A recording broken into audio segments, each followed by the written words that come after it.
ไว้นะ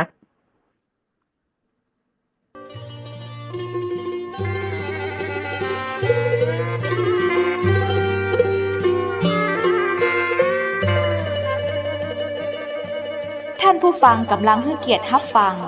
สถานีวิทยุเจียงใหม่มหานคร FM 107.25 เมกะเฮิรตซ์อันดับต่อจากนี้ไปเจิญอู้จ๋ากำเมืองกับดีเจคำเพชรเจ้า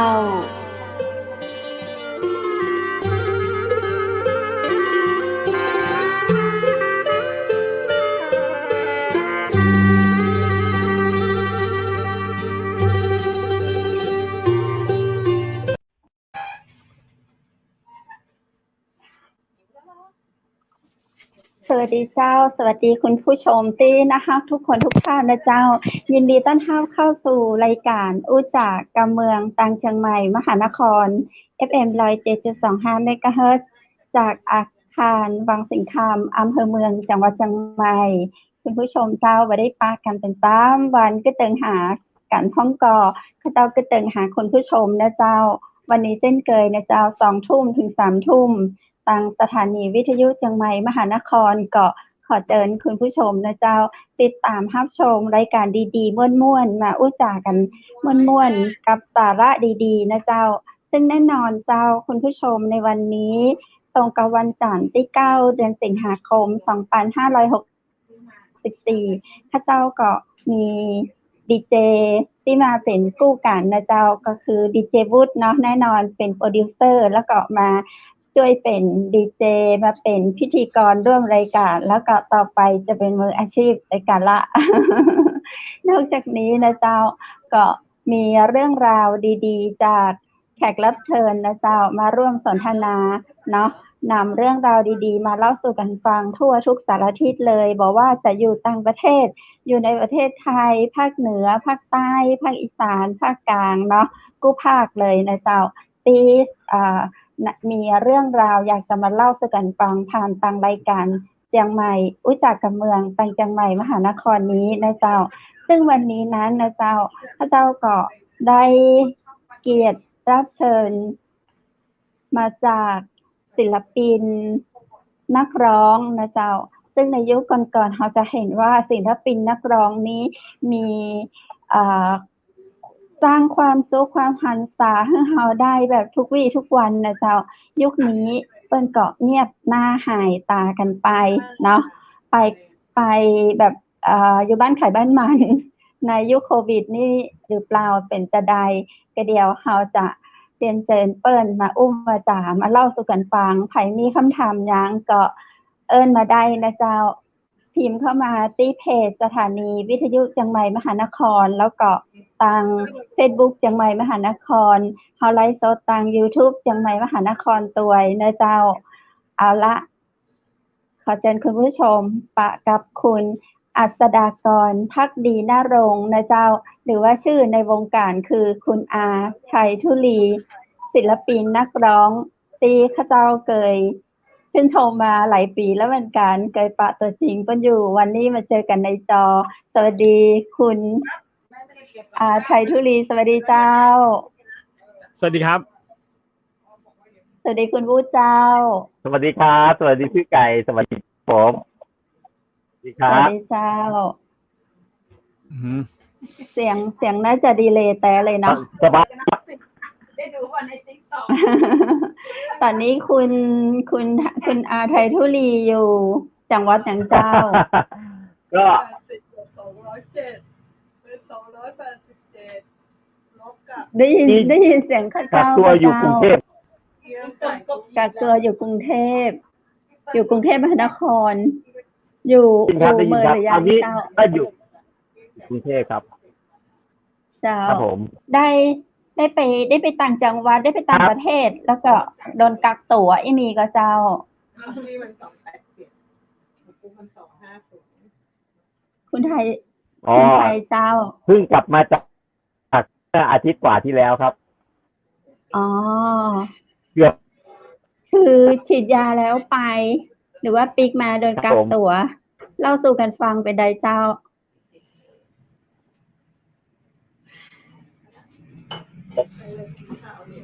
คุณไทยเจ้า เอาคำถามทีครับพี่ไก่ครับ ได้ยินไหมคะ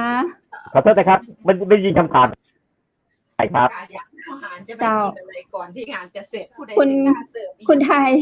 คุณไทยไป ขอ ไป โทษ ป นะ ระ ค เท บ ศอย่าง ไม่ มา ได้ยิน เจ้า คำถามครับพี่ไก่ เขาไม่ได้ยินคำถาม เดี๋ยวผมถามแทนก็ได้ครับ คุณไทยไป ค่ะ ไปที่ไหน คุณไทยไปที่ไหนมาครับ แล้วถึงต้องมากักตัวครับ อ๋อผมไม่ได้ไปต่างประเทศครับ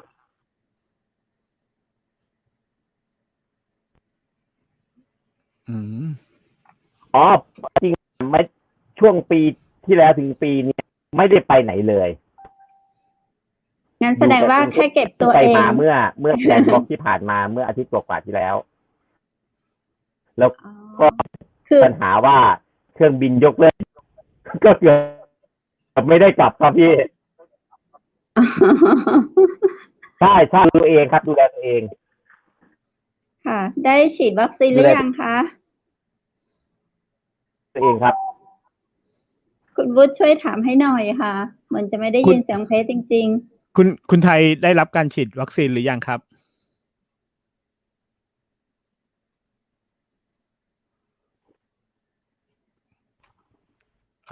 เดี๋ยวนะครับ ผมว่าเป็นที่อินเทอร์เน็ตของทางคุณไทยแน่เลยคุณไทยครับเดี๋ยวคุณไทยลองเข้าออกไปใหม่อีกทีแล้วลองเข้ามาใหม่อีกทีหนึ่งนะครับ ผมว่าเป็นที่สัญญาณอินเทอร์เน็ตแน่ๆเลยครับแป๊บนึงนะครับ ๆเจ้าคุณผู้ชมรักสักการนะเจ้าเดี๋ยวขอตังศิลปินของเฮาปรับเสียงกันก่อนเนาะ ช่วงนี้เจ้าบางเตื้ออินเทอร์เน็ตต่างข้าเจ้าก็หายไปเหมือนกันเนาะอยู่ขนาดอยู่กรุงเทพยังหายนับภาษาอย่างเนาะข้าเจ้าอยู่แบบชายแดน เจ้ากระจายเสียงแพร่ภาพผ่า ครับ น ไม่ท ส ราบ ถานีวิทยุจังหวัดมหานคร แต่ข้าเจ้าอ่ะอยู่ที่อำเภอแม่เสลียงเจ้าถือว่าเป็นอำเภอชายแดนเลยทีเดียวเนาะเดี๋ยวรอตังศิลปินตังกรุง เข็ม เท แอ พ ฟ เฮา ริ นะ กาค เจ้า รับ ได้ยินเสียงดีเจไหมคะคุณไทย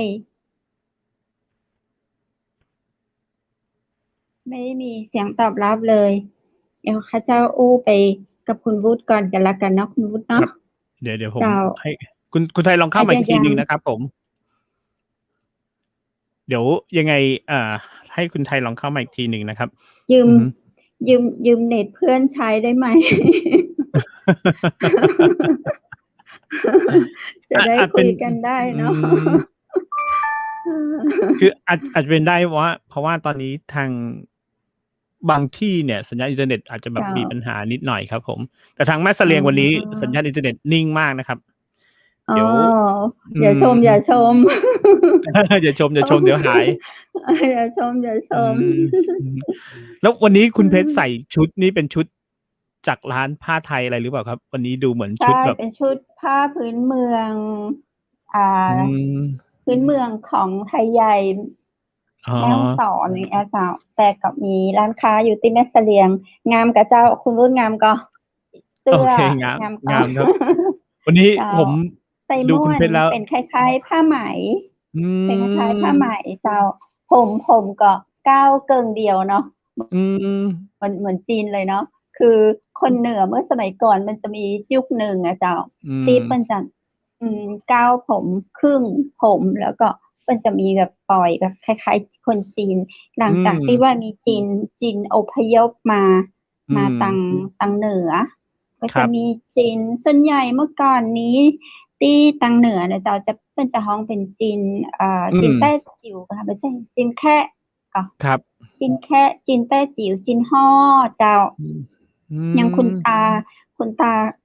าหรือว่าคุณตาของคุณตาข้าเจ้าบ่แน่ใจ คุณยายเคยเล่าให้ฟังว่าเป็นจีนฮ้อ ครับ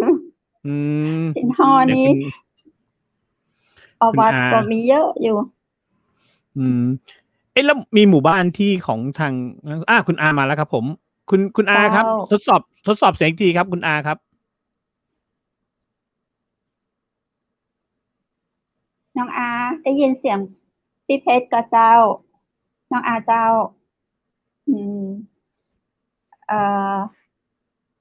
คอนเทนต์นี้ชัดเจนดีเหรอคะ โอ้โฮ ชัดเจนแล้วก็สัญญาณนิ่งสนิทเลยครับ อ่า ต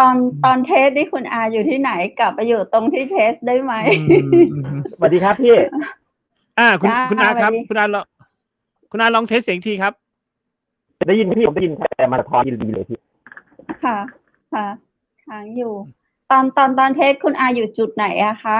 เห็นน้อง ตอนเทส เห็น สัญ บอก ญาณ ว่า แย่ ตอน สวัสดีครับ เห็นบอกว่าตอนเทสเสียงดีนะคะ ค่ะ อยู่นอกบ้านเลยครับ อยู่ตอนเทสนี่สัญญาณอ๋อมันเทสแค่สองพอสามคน ผมรู้สึกว่าสัญญาณดึงกันรู้สึกสัญญาณมันดึง สัญ ตอน ญาณ นี้ผม ยังค้างอยู่เลย จากต้องเนี่ย ตอนนี้ใช้เน็ต ใช้เน็ตจากเครื่องจาก ดีเจ เครื่องหรือว่าใช้เน็ต การ Wi-Fi คะคุณไทย คุณบุญลองถามคุณไทยเหมือนว่าเขาไม่ได้ยินเสียงเพชร อันนี้สัญญาณ น่จะ ดี ได้ยิน ข เสี อย ง งคุณบุญ อย่างนี้ครับคุณอาลองปิดไม่ใช้บลูทูธลองพูดด้วยลองปิดบลูทูธไปครับผม ปิดบลูทูธใช้เครื่องธรรม แล้วใช้ ดาลองใช้ธรรมดาค่ะ ของตัวฮัลโหล ลองพูดเลยครับ จ้า น่าจะดีกว่า อันนี้คือปิดบลูทูธคุณอา คนนี้พี่ คุณอา นี่ครับพี่สวัสดีพี่ ค่ะ ได้ หาเยอะเนอะ ดีขึ้น มัปัญหาเลยพี่ ดีขึ้น งงอะ ดีขึ้น สวัส ดี ดีครับ ขึ้น จ้า สวัสดีครับ โอเคค่ะ อ่ะ ต้องปิด โอเค ปิดบลูทูธปิดสัญญาณอื่นๆก่อนละกันนะคะชัดเจนขึ้นเนาะคุณวุฒิเนาะ ลองถามเลยครับ อ่า คุณเพชรลองถามเลย ค่ะ คุณอาคะคุณอาได้ยินเสียงพี่เพชรไหมคะ ติดเรียกพี่กุ๊กไก่ควรที่เรียกพี่เพชรไหม คุณใช้คุณอา ใช้อะไรเขาใช้โทรศัพท์หรือว่าใช้โน้ตบุ๊ก ใช้โทรศัพท์ แท็ นะ บ ครับ เล็ตใช้โทรศัพท์2 เครื่องเหรอคะ มีคนเข้ามาอีกเครื่อง ครับคุณอา อันนี้ผมให้งานเนี่ยครับพี่ ค่ะ คุณอาปิดโปรแกรมอื่นให้หมดก่อนนะคะ ไม่งั้นเราคุยกันไม่รู้เรื่องเลยโทรแจ้งก่อนไหมคุณนุช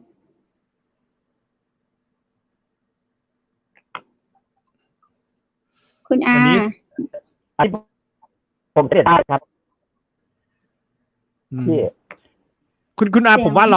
ลองเปลี่ยนไปอยู่นอกบ้านเหมือนเดิมแบบตอนแรกดีกว่าไหมครับ ผมรู้สึกว่าในนี้มันจะอับสัญญาณนิดนึงอะครับ ค่ะ โอ้ ขอคุณอาไปจุดตอนที่เทสเสียงอะค่ะ นะคะ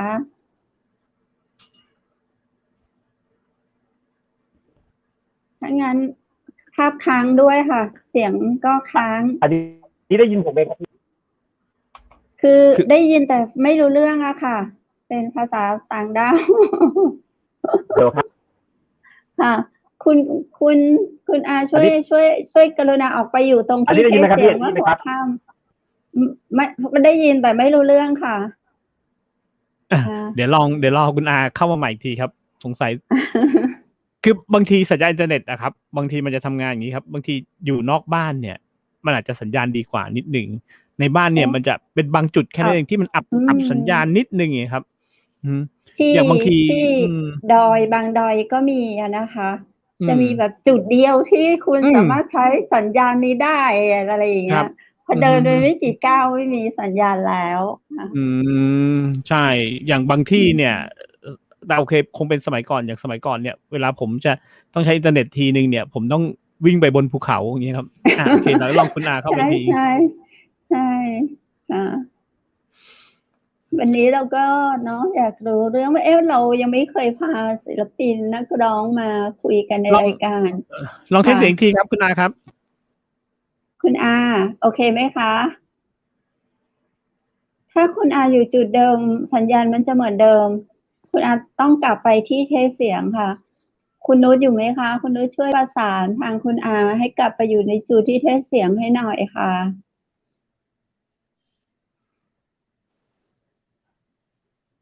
อืม อืม เดี๋ยวร้องเพลงให้ฟังก็พออ่ะ ผมอยู่ตัวอินทาวน์ผม เดี๋ยวนะครับ คือบางมัน ได้ยินไหมครับพี่ได้ยินไหมครับได้ยินไหมครับตอนนี้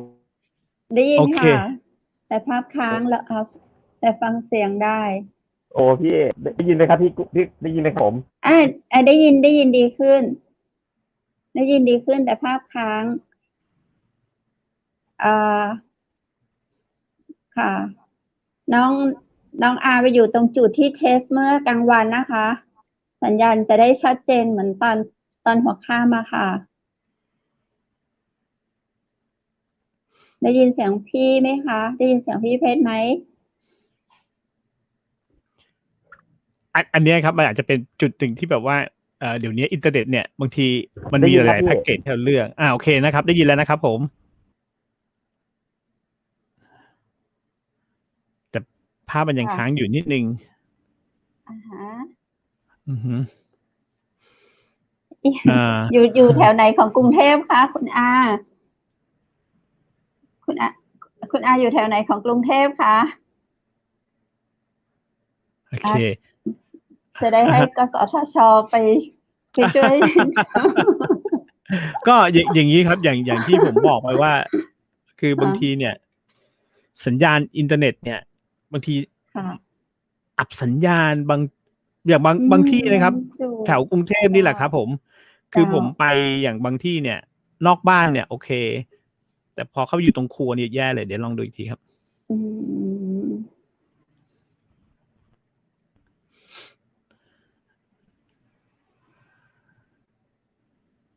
แต่เมื่อตอ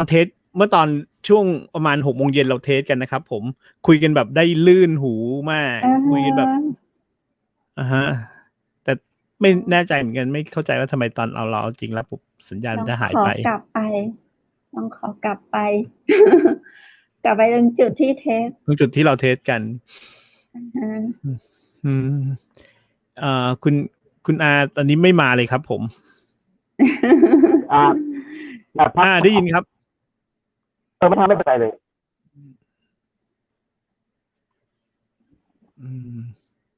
คุณอาได้ยินเสียงพี่ไหมคะ จุดที่เทสเนี่ยผมอยู่ข้างนอกบ้าน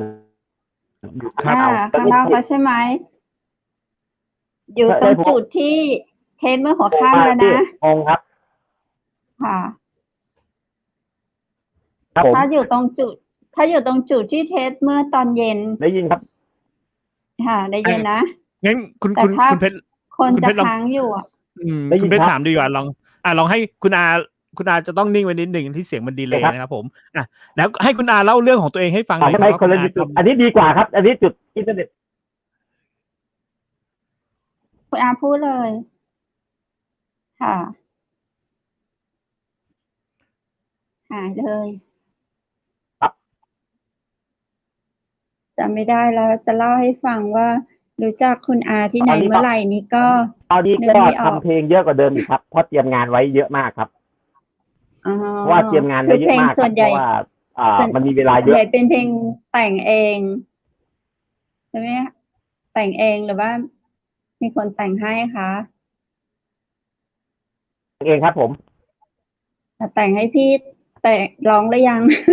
ครับแต่งเองแล้วก็ร้องเองบ้างหรือยังแล้วศิลปินมี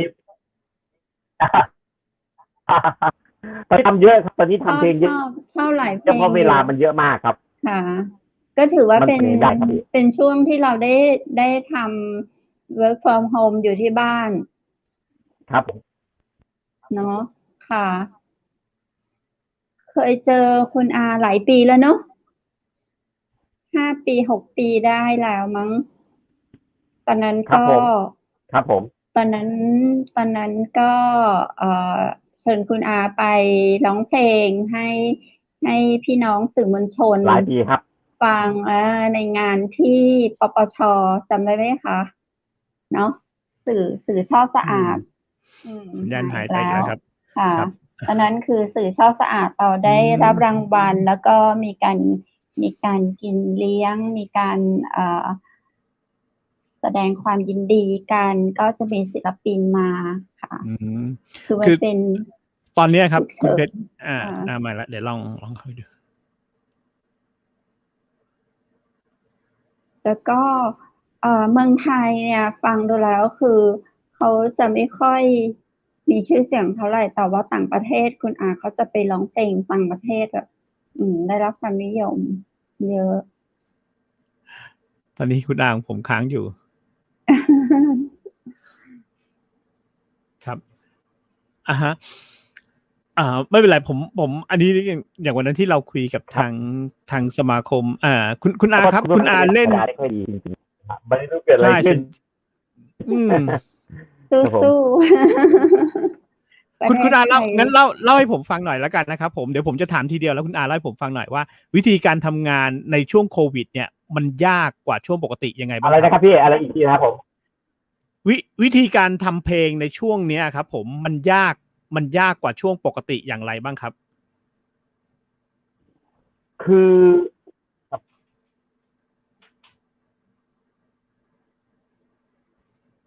ยุคนี้เนี่ยถามว่าตอนนี้ทำเพลงยากกว่าปกติไหมทำเพลงเพื่อที่จะให้ประสบความสำเร็จนั้นยากกว่าปกติเยอะหนึ่งกิจกรรมทางบันเทิงภาคบันเทิงเนี่ย มันถูกปิดหมดเลย มันเหลืออย่างเดียวก็คือถ่ายทางออนไลน์เท่านั้นก็คือทาง YouTube เท่านั้นนะครับ คราวนี้ถามว่าวันนี้ศิลปินเนี่ยไม่มีรายได้เลยนะฮะไม่มีรายได้เลย เพราะว่ามันเจอการล็อกดาวน์ทั้งหมดเนี่ยตัวเนี้ยมันก็ถามว่างานยากไหมทำงานไม่ยากหารายได้ยาก หารายได้จากการทำงานด้านดนตรีเนี่ยโอ้โหตอนนี้ก็คือว่าโปรดิวเซอร์จริงๆแล้วเสียดายข้อมูลของคุณอาเป็นข้อมูลที่ดีมากครับเมื่อกี้อย่างถ้าเกิดคุณเพชรจำได้ว่าที่เราคุยกับท่านนายกสมาคมที่เชียงใหม่ครับผมเรื่องของนายกสมาคมเรื่องของโรงแรมเรื่องของร้านอาหารเนี่ยที่มีปัญหาครับโอเคครับคุณอามาแล้วเดี๋ยวให้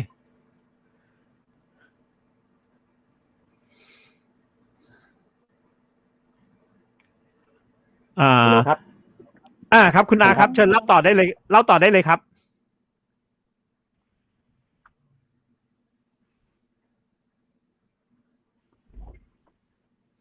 คุยได้เลยจ้าได้ยินไหมคะ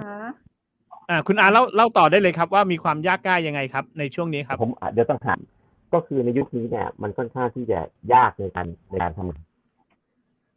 ได้ยินครับได้ยินจ้ะในความยากการหารายได้จาก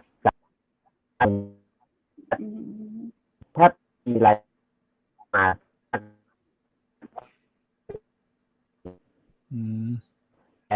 เพราะว่าการทำคุณอาครับอย่างนี้ดีกว่าครับสัญญาณมันขาดไปเดี๋ยวผมลิงก์ด้วยเสียงคุณอาจะทำงานด้วยไม่ว่าจะเป็นอัดกีตาร์อัดเบสอัดกลองอัดอะไรเงี้ยผมจะทำเองทั้งหมดเนื้อร้องทำจะยากในเรื่องของการหารายได้มากกว่าที่เล่าไปเลยก็ได้ค่ะ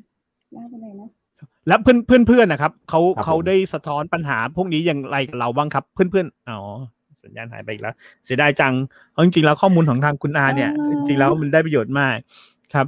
ก็อย่างนี้ครับตอนนี้เท่าที่ผมรู้จักผมมีเพื่อนเป็นนักดนตรีอยู่หลายคนเหมือนกันทุกคนที่เล่นกลางคืนเนี่ยหยุดหมดเลยที่เล่นกลางคืนเดี๋ยวคุณอาโทรมาอย่างนี้ครับเดี๋ยวผมลิงก์เสียงคุณอามาทางนี้ดีกว่าฟังเสียงก่อนเนาะฟังเสียงแล้วก็เอาภาพนิ่งขึ้นแล้วกันค่ะภาพนิ่งที่คุณนุชมีในเฟซในไลน์ใช้ภาพนิ่งขึ้นแล้วก็คุณอาโทรมาในกลุ่ม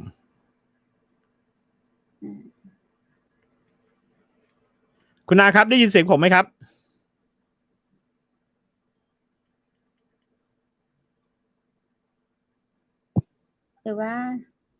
ช้เครื่องเพชรไลน์ไหมคะ เครื่องคุณเพชรไลน์คุยก็ได้ครับเดี๋ยวผมเอาภาพของคุณอา เดี๋ย ขึ้ วน เอาภาพนี้ เดี๋ยวผม ขึ้น ปิด นะเดี๋ยว เนี่ย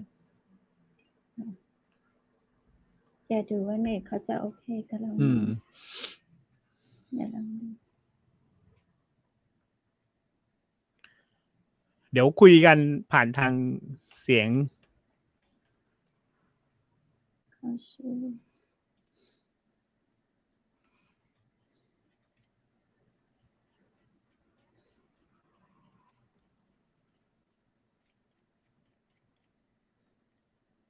จริงๆแล้วเป็นข้อมูลที่ดีที่จะได้คุยกับทางคุณอาแต่เสียดายจังเลยว่า อาจจะเป็นสัญญาณของทางคุณอาซึ่งอาจจะอยู่ในกรุงเทพอะครับ แต่ไม่รู้อยู่จุดไหนของกรุงเทพนะครับ ผมใช่แต่กรุงเทพก็จะเป็นอย่างนี้ครับ บางทีแบบ บางช่วงอับสัญญาณหรือบางช่วงนี่คนใช้กันเยอะยิ่งช่วง2 ทุ่มเนี่ย เท่าที่เรามาดูเนี่ย หลังๆเนี่ย2 ทุ่มเนี่ย คนมาไลฟ์กันเยอะมากครับคุณเพชร ใช่ใช่ ใช่ ค่ะ ครับ เวลา2 ทุ่มนิดแบบ เออ ทุกรายการเลยมาบอกให้เข้าไปชุมซูม โอ้โหเยอะมากเวลาเดียวกันกับเราเป๊ะเลย ใช่เวลาเดียวกันเลย ผมเห็นแล้ว2 ทุ่มนี่คนจะเข้ามาดูเข้าไปไลฟ์กันเยอะมาก ครับ ก็อาจจะเป็นเวลาที่ดีที่แบบว่าคนยังไม่นอนกันแล้วคนเตรียมที่จะแบบ อะไรอย่างนี้กันนะครับ ผมใช่แต่ไม่เป็นไรเดี๋ยวผม เราช่วยกันแก้ปัญหา จริงเรื่องราวของคุณอาก็เป็นเรื่องราวที่น่าสนใจที่สะท้อนว่านักดนตรีตอนนี้เขาทำงานอะไรกันยังไง แล้วเขาแต่ก็ดีที่เขาไม่ได้หยุดสร้างสรรค์ผลงานอย่างเงี้ยนะครับคุณเพชรลองติดต่อได้ไหมครับ แต่ถ้าเกิดจำได้ก็คือทางนายกสมาคมร้านอาหารของทางเชียงใหม่ที่เขาเคยบอกนะครับ ว่าจริงๆแล้วอาชีพนักดนตรีน่าจะเป็นอาชีพสุดท้ายเลยมั้งครับที่ทางการช่วยเหลือจะมาถึงอย่างนี้ครับ เราก็เลยเข้าใจครับนะฮะว่าตอนนี้เขาลำบากอะไรมากันยังไงครับเดี๋ยวรอทางคุณเพชรติดต่อคุณอานิดหนึ่งครับติดต่อแล้วแต่ใส่เขาไม่ แล้วยิ่งช่วงนี้อีเวนต์ไม่มีแน่นอนทางนักดนตรีหรือว่าคนที่ทำงานทางด้านนี้ก็คงจะแบบไม่มีงานกันแน่นอนครับเนอะเสียดายเมื่อก่อนนี่คือเคยทำอีเวนต์กันวันหนึ่งสี่ที่ก็มีอะค่ะ เหนื่อยกันมากเลยตอนหลังมาคือบอกทีมงานกันเลยว่า เราเอาแค่แบบวันละ2-3ก็พอไหมก็คือเราวิ่งไม่ไหวใช่ครับมาตอนนี้แบบมาตอนนี้นี่ถ้าดูเวลาไปก็คือโควิดรอบแรกเริ่มกันตั้งแต่มีนาใช่ไหมครับผมแต่มีนาเนี่ยอย่างปีที่แล้วเนี่ยประมาณช่วงเกือบปลายปีเนี่ยยังพอมีงานนะยังพอมีงานอะไรขึ้นมานิดนึงแต่พออะไรนั่นยังวิ่งงานกันได้อยู่เลยพอไปกุมภาคือหยุดแต่ไปสนิทเลยใช่62เนาะ63ครับผมนะปีนี้63เพิ่งผ่านมาโควิดเริ่มมา63กุมภา63ใช่63ใช่ซึ่งตอนนั้นนะคนติดประมาณ 200-300 คนเราก็ยังแบบปิดประเทศกันแล้วอย่างเงี้ยครับ วันนี้ก็ไปอีก10,000 กว่าคนนะครับแต่ถ้ามองโลกในแง่ดีตอนนี้ก็คือว่ายอดคนหายก็เยอะเนาะพอคนหายปุ๊บเนี่ยก็จะมีอะไรแบบภูมิคุ้มกันไงนะคนไทยฉลาดขึ้นใช่ก็หวังว่าอย่าไปเพิ่มอย่ามียอดคนเสียแล้วกันเราก็ยังอยากเห็นว่าวันหนึ่งเมืองไทย100 คนต่อวันก็ยังโอเคครับยังพอแบบรับได้บ้างแต่ถ้า10,000-20,000นี่โอ้โหไม่ไหวจริงๆครับใช่แต่คุณเพชรลองเล่าให้ฟังหน่อยคุณอานี่จริงๆแล้วเขาเป็นนักดนตรีกลางคืนหรือว่าเป็นนักร้องก็ออกเพลงเนี่ยค่ะก็ออกเพลงอยู่ค่ายอะไรก็จำไม่ได้เพราะส่วนมากแล้วตัวน้องเขาจะไปร้องต่างประเทศไปร้องต่างประเทศแล้วก็เขาจะแนวแบบพ็อปล็อก ป๊อปล็อก อืม แบบป๊อปล็อกแบบล็อก อืม แบบเพลงเขาเพราะนะเพราะหลาย ๆ เพลงชอบ อืม อยู่ชอบหลายเพลงเลย อืม แล้วก็โดยส่วนตัวก็เป็นนักร้องที่น่ารักคนหนึ่งอ่ะ อืมอืม คุย อืม คุยเรียกว่าอัธยาศัยดีคุยง่ายค่ะ อื ไม่เรื่องมากอะไรอย่างเงี้ยค่ะ อืม เพราะศิลปินดารานักร้องบางทีเราจะเห็นแบบ อืมอืม ผู้จัดการส่วนตัวกันโน่นนี่โอ้โห เรื่อง บางที กันเยอะครั เข้า บ แทบแบบไม่ถึงเลยอะไรอย่างนี้เนาะ อืม อันนี้คือน้องก็คือสบาย ครับ แล้วอัธยาศัย อืม อะไรก็โอเคเลยนะคุณ โอเคพี่กุ๊กไก่ครับได้ไหมครับผม โอเคงั้นเราคุยกันตรงนี้แล้วกันนะคะ แล้ว ชัด ก็ มากพี่ ได้งั้นคุยกันตรงนี้เลย แล้วก็คุณวุฒิลองพูดแล้วก็จะคุณวุฒิลอง ครับ พูดค่ะ ได้ คุณ คุณ ได้ยินเสียงคุณวุฒิไหม คุณอาได้ยินเสียงผมนะครับ ยังอันนี้ไม่ได้ยินเสียงพี่วุฒิครับผม ไม่ได้ยินหรอเดี๋ยวแป๊บนะ อ๋อ อยากให้แปลง เอาพี่ชัดเจนมากเลย อันนี้พี่ชัดมาก ครับ แต่ตอนนี้คุณอาได้ยินเสียงไหมครับ ตอน คุ นี้ ณ ได้ อา ยิ ครับ นเสียงไหมคะ คุณอาครับ ผมถามนิดนึง คุณอา แล้ว คุณอาได้ยินเสียง ที่ คุณวุฒิไหม คุณ ไม่ค่อยได้ยินพี่ ไม่ได้ยินเลยพี่ เอางี้พี่เราโทรวิดีโอคอลเราโทรคอล FC เชียงใหม่ไหมครับพี่ อ๋อ เดี๋ยวมันจะลิงก์ไม่ได้ครับ เดี๋ยวผมออกอย่างนี้ เดี๋ยวโทร โอเค คอล FC เชียงให ได้ ม่ ได้ครับ คือคอได้ แต่ว่าเราลิง กรุ๊ปคอลก็ ก์ ได้ สัญญาณ ไม่เป็นไรครับ เดี๋ยวเอาของผมลิงก์ก็ได้ครับ เดี๋ยวของผมได้กรุ๊ปคอลมาก็ได้ครับผม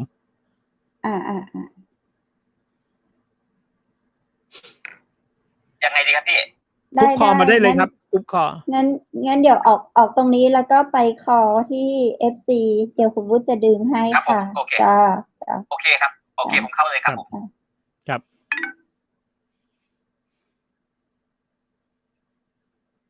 อืม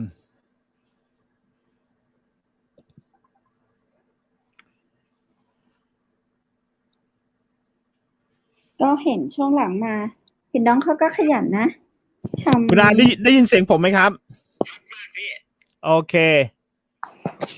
ขอโทษ ได้ยิน เกิดอะไรขึ้นก็ไม่รู้นะเรา อ๋อครับฮะ ตอนนี้คุณอา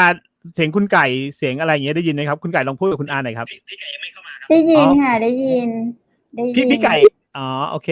งั้นไม่เป็นไรเดี๋ยวผมจะ ได้นค่คุณวุฒิ โอเค คือต้องเอาภาพนิ่งขึ้นแต่ว่าเสียงคุณอาต้องดังกว่านี้หน่อย ต้องโทรมาใน FC ครับผม อ๋อพี่กุ๊กไก่เข้าเชียงใหม่ FC ได้ไหมครับ เข้า FC ได้ไหมครับผมอ๋อเพราะพี่กุ๊กไก่ใช้ตัวนี้ลิงก์อยู่ อ๋อเหรอครับ ฮะ เร่งเสียงได้ไหมคะ ถ้าเร่งคือตอนเนี้ยเสียงคุณไทยมาละ แต่ว่าเสียงเบาอะค่ะ คุณวุฒิเร่งเสียงอีกได้ไหม คุณอาลอง ได้ยินนะ ทักทายพี่ไก่หน่อยครับ สวัสดีครับพี่ไก่ครับ ได้ยินจ้าได้ยินแต่ว่าเสียงคือ ได้ยินจ้าคุณไทยได้ยินเสียงไหมคะคือเสียงคุณไทยก็จะเบา พี่วุฒิมันเบามากเลยพี่ โอเคงั้นเดี๋ยวแป๊บนึงนะครับผมเดี๋ยวผมกดเข้าไปอีกทีหนึ่งนะครับแป๊บนึงนะครับ ครับผมครับพี่ เสียงคุณไทยเบาอยู่ คือเราต่างเสียงฟังกันเบาไม่เป็นไร แต่ว่าคุณผู้ชมจะได้ยิน อยากให้คุณผู้ชมได้ยินเสียงทั้งเราแล้วก็ทั้งคนไทย เสียงคนไทยให้ดังชัดเจน วันนี้ต้องขอตัวมาคุณผู้ชมนักนะเจ้าเนาะมันเป็นเหมือนเจอกับเฮสุดวิสัยอย่างคุณอัน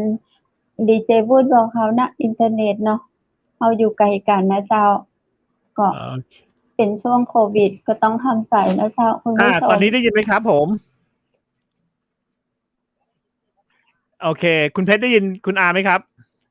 ตอนนี้หายไปเลยเสียงคุณอาค่ะ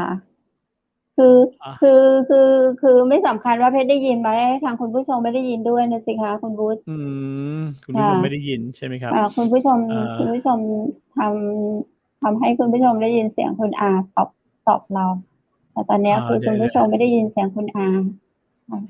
เมื่อกี้ได้ยินนะแต่ว่าเบาครั้งแรกได้ยินแต่ว่าเบา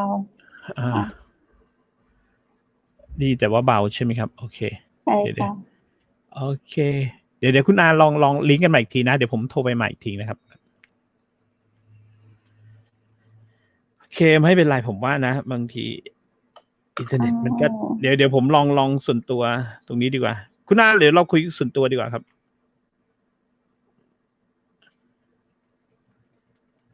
เอายังไงให้เสียงออกก็ได้ค่ะคุณวุฒิคุยไปได้เลยคุณวุฒิคุยกับคุณอาเลย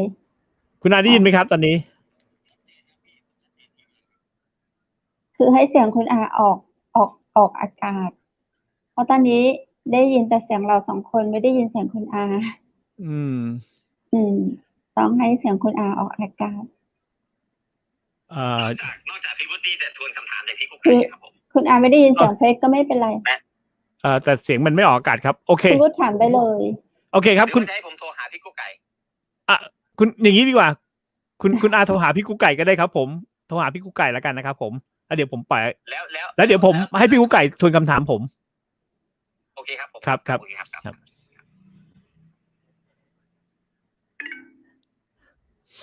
ตอนนี้เรากำลังใช้เทคโนโลยีซึ่งเป็นอนาคตมากก็ตั้งใจที่ว่าจะให้ลองฟังถ้าเสียงลักษณะแบบนี้ออกเสียงคุณออกไหมคะออกอากาศไหมคะคุณเพชรได้ยินคุณเพชรลองให้คุณอาพูดนะครับผมชัดเจนมากครับพี่เอาไว้ใกล้ไมค์นี่เลยเสียงโอเคไหมคะงั้นคุณเพชรถามคุณอาเลยครับผมครับพี่คุณอาได้ยินเสียงพี่เพชรชัดเจนนะคะมากเลยของพี่กุ๊กไก่ชัดเจนมากโอเคเป็นไงบ้างเป็นเพราะอะไรคะวันนี้บริเวณที่คุณอาอยู่ฝนตกไฟดับหรือว่าเพราะอะไรอินเทอร์เน็ตเราถึงแบบห่างแบบนี้อันนี้ออกอากาศอยู่หรือเปล่าครับผมใช่ตอนนี้เราออกอากาศอยู่เดี๋ยวทางคุณวุฒิเอาภาพนิ่งเนาะภาพนิ่งคุณอาขึ้นไม่มีปัญหาครับไม่มีปัญหาครับผมก็ตอนหัวค่ำเทสกันอยู่ทาวน์อินทาวน์นะฮะพอดีถ่ายงานครับก็สัญญาณก็ดีมันก็สัญญาณมือถือนะก็งงว่าพอมาถึงที่บ้านปุ๊บใช้สัญญาณอินเทอร์เน็ตที่บ้านที่สัญญาณเต็มเลยนะแต่กลับมีปัญหาก็ขอโทษท่านผู้ชมผู้ฟังทางบ้านด้วยแล้วกันนะครับครับผมถ้ายังไงก็ฝากคำถามแล้วถามย้อนกลับไปกลับมาอย่างนี้ได้ดีกว่าครับผมชัดเจนครับผมค่ะเป็นยังไงบ้างคะช่วงนี้อยู่บ้านช่วงโควิดนะครับค่ะอยู่บ้านแต่งเพลงร้องเพลงตอนนี้ก็คือร้องเพลงให้ตัวเองแล้วก็ที่บ้านฟังใช่ไหมคะไม่ใช่ครับคืออย่างนี้ครับท่านผู้ฟังครับก็คือพูดตรงๆนะก็โควิดก็ต้องบางทีมันก็ต้องขอบคุณเขาอีกทีนึงนะฮะขอบคุณโควิดที่ทำให้เราได้อยู่กับตัวเองมากขึ้นวันนี้เชื่อไหมครับพี่เมื่อก่อนผมไม่ค่อยได้ทำเพลงเลยพอหลังจากโควิดเข้ามาในชีวิตเนี่ยนะฮะในประเทศในโลกใบนี้นะมันทำให้ผมอยู่กับตัวเองแล้วแต่คิดงานมากขึ้นเลยทำเพลงมากขึ้นแต่ประเด็นของมันคือว่าการทำงานจากเพลงที่จะหารายได้จากการทำเพลงในยุคโควิดเนี่ยมันยากมากเพราะนั้นเป็นไปได้ยากมากครับเพราะว่าผับบาร์ทุกอย่างปิดหมดนักร้องทุกอย่างกระเจิงกระจายกันเต็มหมดเลยตอนนี้มันก็งานที่รับจ้างแต่งเพลงมันก็น้อยเลยแหละครับแทบจะไม่เหลือเลยแต่เรามีโอกาสได้สร้างสรรค์ผลงานให้กับตัวเองเตรียมงานไว้ให้ตัวเองมากเชื่อไหมครับว่าผมทำเพลงเยอะมากแบบ4-5 เพลงเตรียมไว้ที่จะปล่อยไปเดือนตุลานี้จะปล่อยเพลง1เดือนพฤศจิกาก็ปล่อยเพลงแต่คนละแนวนะฮะผมครับผมมันจะเกิดอาการแบบประมาณอย่างเงี้ยครับผมซึ่งถามว่าเป็นเพลงแนวไหนคะคุณตุลานี่จะเป็นเพลงอินเตอร์เป็นภาษาอังกฤษเลยแล้วก็พฤศจิกานี่น่าจะเป็นแนวฮิปฮอปเพราะผมร้องกับเด็กรุ่นใหม่ฮิปฮอปอีกคนหนึ่งอะไรเงี้ยก็ทำมีความสุขครับพี่เบื้องต้นก็มีความสุขก่อนพี่วุฒิได้ยินสัญญาณจากเราไหมครับเนี่ยผมได้ยินชัดครับได้ยินชัดมากครับแล้วฝากคำถามมาพี่กุ๊กไก่นะส่วนคำถามตอบได้เลยครับได้ผมฝากคำถามคุณเพชรฝากถามหน่อยว่าคุณอาเนี่ยมีช่องทางอันไหนที่ใช้สื่อ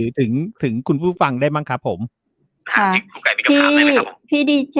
วูดฝากถามว่าคุณอาใช้ช่องทางไหนเป็นสื่อถึงคุณผู้ฟังถึงคุณผู้ชมบ้างคะช่วงนี้ตอนนี้มีสื่อหลักๆก็คือสื่อทางYouTube กับ Facebook ที่เป็นสื่อหลักครับมันตอนนี้เนี่ยเมื่อคนอยู่บ้านมากขึ้นเนี่ยมันไม่มีอะไรเลยที่จะ สื่อความบันเทิงด้านนอกจาก Facebook กับ YouTube ครับผมตอนนี้มีเท่านี้ครับ วิทยุด้วยจ้ะขึ้นเสียงสารวินกับเชียงใหม่มหานครก็ยังเปิดเพลงคุณทายอยู่ ที่ขอบคุณมากเพราะว่าไม่ได้คุยกับพี่กุ๊กไก่มานานหลายปีเป็นปีแล้วแต่เราทักทายกันทาง Facebook ตลอดเวลานะพี่เนาะแต่เราไม่ได้ทักทายว่าเปิดเพลงอะไรเงี้ยครับผมก็ยังเปิดเพลงเพราะหลายเพลงชอบค่ะขอบคุณมากครับพี่ครับผมก็เพลงใหม่คุยได้เลยจ้ะเพลงใหม่ก็เตรียมงานไว้ครับพี่ก็คิดว่าตุลานี้ได้ฟังกันครับแต่เป็นเพลงภาษาอังกฤษครับผมอินเตอร์หน่อยฮะทำกับศิลปินคนอื่นครับผมลองร้องสักฮุกได้ไหมคะเก็บเป็นของลับก่อนนะเพลงนี้ซิกเก็ตพี่ไก่เดี๋ยวขึ้นเสียงสารปินจะเป็นส่งให้ที่แรกเลยครับได้ไก่ที่แรกเลยเดี๋ยวเขาเก็บไว้ก่อนครับผมครับคุณเพชรครับผมฝากถามนิดนึงว่าถามเลยครับพี่ครับเพื่อนนักดนตรีครับได้สะท้อนถึงปัญหายังไงบ้างครับในช่วงนี้ครับผมเพื่อนนักดนตรีในกลุ่มเพื่อนนักดนตรีของเราอะค่ะคุณอาคะคุณบุญฝากถามว่าเขาสะท้อนมาเป็นอย่างไรบ้างคะในเรื่องแบบเหมือนทำอะไรเหมือนคุณอาไหมหรือว่าแตกต่างกันคืออย่างนี้ครับในของเพื่อนผมมีเพื่อนระดับโปรดิวเซอร์นักแต่งเพลงและนักดนตรีนะฮะโปรดิวเซอร์นี่ก็แยกกันเป็นแถวฮะเพราะไม่มีงานแล้วนักแต่งเพลง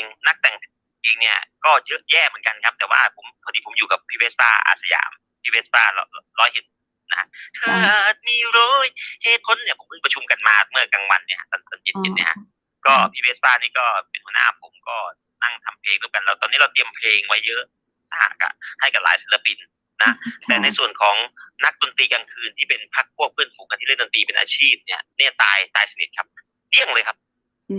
คือไม่มีงานแม้กระทั่งเพื่อนผมที่เป็นเจ้าของห้องซ้อมดนตรีที่นักดนตรีทุกประเทศมาซ้อมห้องเขาเป็นห้องดนตรีซ้อมที่ใหญ่ที่สุดในย่านลาดพร้าวเนี่ยก็ไม่มีงานเลยครับต้องปิดหมดทุกคนลำบากครับผมในยุคนี้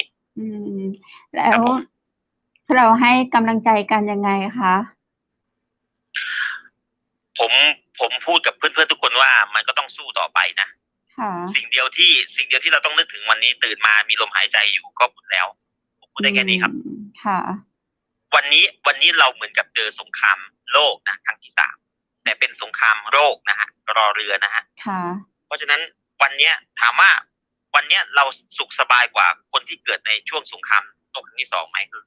สุขสบายกว่าเยอะนะแค่เราไปไหนไม่ได้แค่นั้นเองฮะแต่มันก็ไม่ได้อันตรายขนาดนั้นนะแต่สงครามโลกครั้งที่2เนี่ยเราต้องหลบปืนหลบกระสุนหลบระเบิดนะครับพ่อแม่ปู่ย่าตายายเราเนี่ยลำบากกว่าเราเยอะนะแต่วันนี้เรายังอยู่สุขสบายยังมีลมหายใจยังกินไปนู่นไปนี่ได้บ้างแต่เพียงแต่ว่าอิสระในการใช้ชีวิตเหมือนเมื่อก่อนมันอาจจะน้อยลงแต่ก็ต้องอดทนนะครับก็ต้องอดทนกันไปค่ะก็เป็นมันเหมือนไวรัสโควิดครับผมก็เป็นความรู้สึกของศิลปินก็เข้าใจเนาะในการทำงานของรัฐบาลหรือว่าอย่างไรคะเรื่องรัฐบาลเหรอฮะค่ะคือวันนี้โทษใครไม่ได้จริงๆนะเพราะมันเป็นเชื้อโรคที่มองไม่เห็นเลยเราต่อสู้กับสิ่งที่มองไม่เห็นครับพี่ไก่นะพี่พุทธีนะฮะเราต่อสู้กับสิ่งที่มองไม่เห็นซึ่งไม่รู้ว่าใครติดผมอาจจะติดแล้วก็ได้หรือพี่กุ๊กไก่หรือว่าพี่พุทธีหรือว่าแฟนเพลงเราอาจจะติดแล้วแต่ไม่แสดงอาการอันนี้ผมไม่ได้แช่งใครนะมันอาจจะเป็นความจริงอย่างนั้นเรามองไม่เห็นเมื่อเรามองไม่เห็นเนี่ยถามว่าเราจะไปโทษรัฐบาลรัฐบาลนำเชื้อโรคมันติดมันไม่ใช่ครับรัฐบาลเอาไม่อยู่หรอกครับขนาดอเมริกาเก่งๆก็ยังเอาไม่อยู่ครับไม่มีประเทศไหนเอาอยู่เลยครับวันนี้สิ่งที่เราต้องทำก็คือว่า1ดูแลตัวเองก่อนออกกำลังกายให้ตัวเองแข็งแรงลดน้ำหนักลดความอ้วนกินอะไรที่มันเป็นประโยชน์ออกกำลังกายคือคนมันคัดสรรกับคนที่แข็งแรงเอาคนที่แข็งแรงไว้คนที่อ่อนแอก็ต้องล้มหายตายจากไปจากโลกนี้มันก็เชื้อโรคมันมาคัดสรรคนนะพี่กุ๊กไก่มันมาคัดสรรคนนะเราต้องคิดอย่างนี้ก่อน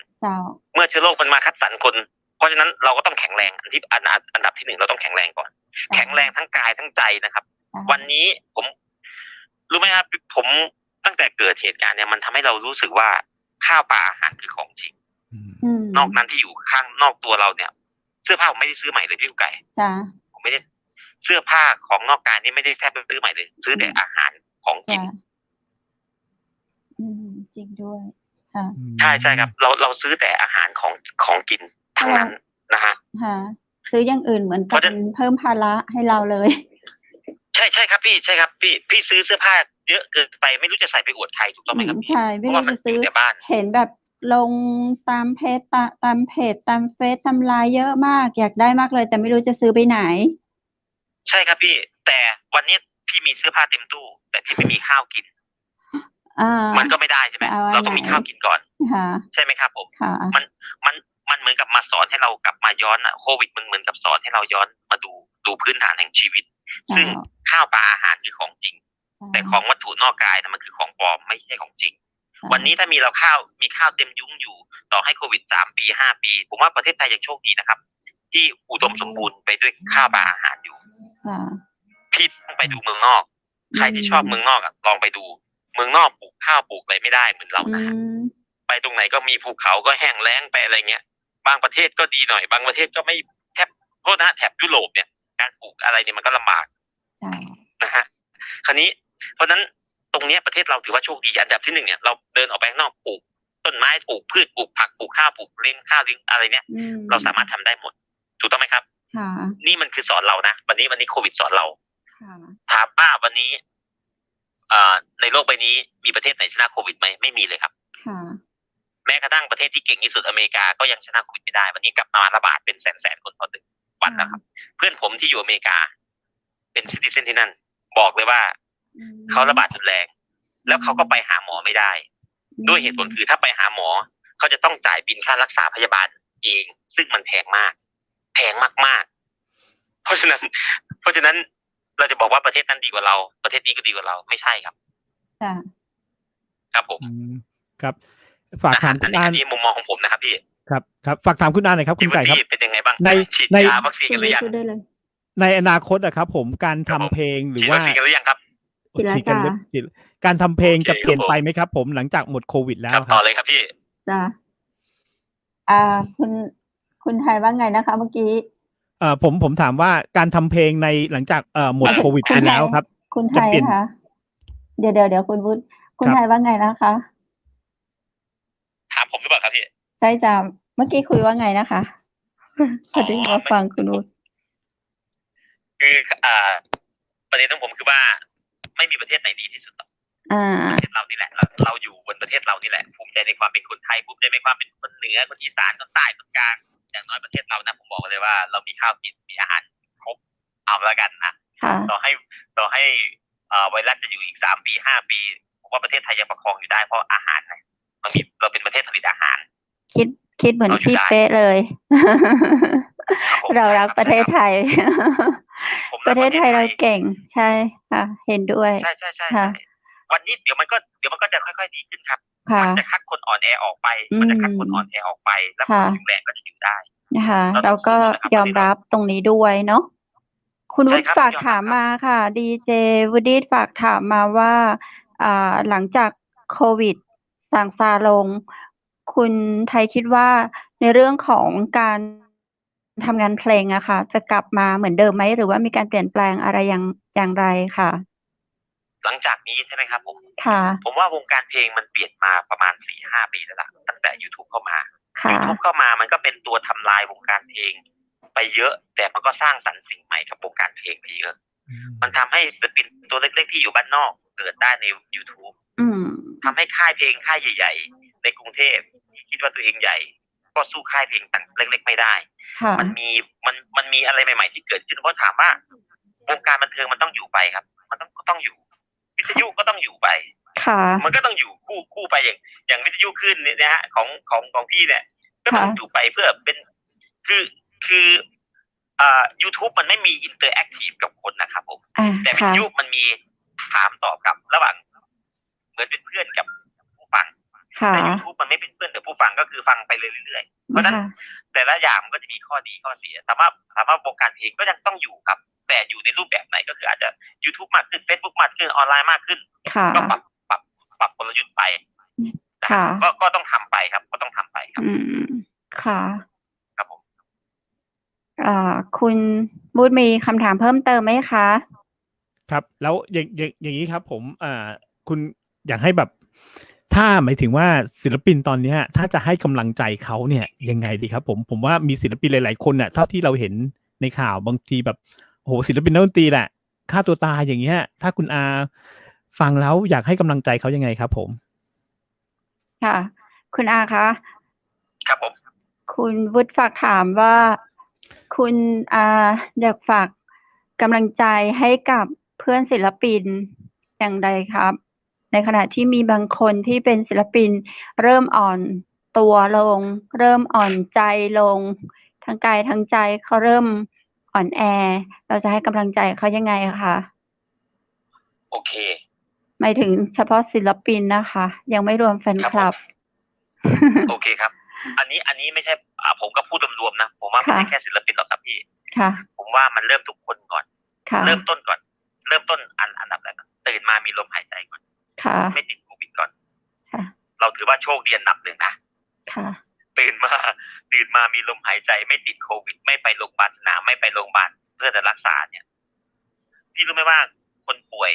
แค่เขาอยากหายมาเป็นปกตินี่เขาก็ถือว่ามีความสุขแล้วนะ ค่ะ เพราะนั้นให้เราคิดถึงว่าชีวิตเราเนี่ย บางครั้งที่ผ่านมาเนี่ย เราอาจจะใช้ชีวิตเกินโทษนะบาง